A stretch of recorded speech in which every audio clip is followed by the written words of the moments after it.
નમસ્કાર। આવવું એના માટે ઇંગ્લિશમાં 4 અલગ અલગ શબ્દો છે, જેમ કે કમ, રીચ, અરાઇવ અને અપ્રોચ।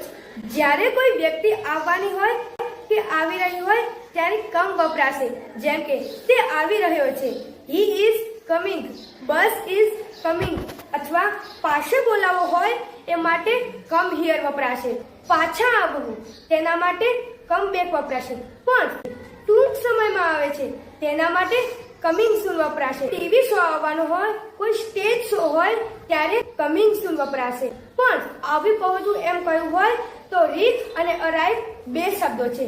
રીચ યાની આખરે આવી પહોંચ્યા। આખરી શબ્દ ભલે સાથે બોલવામાં ના આવે, પણ આવવું કે આવી પહોંચવું એમાં પ્રયત્ન દર્શાવાયો હોય તો રીચ શબ્દ વપરાશે। મતલબ કે લાંબુ અંતર કાપીને આવ્યા હોય, મુશ્કેલી સહન કરીને આવ્યા હોય તો રીચ શબ્દ વપરાશે। જ્યારે અરાઇવ એ યાત્રાની સમાપ્તિ દર્શાવે છે। હી ઇઝ અરાઇવ્ડ મતલબ તે આવી પહોંચ્યા છે। પણ કોઈ તહેવાર, પરીક્ષા કે જન્મદિવસ આવવાની વાત હોય તો અપ્રોચ શબ્દ બોલાશે।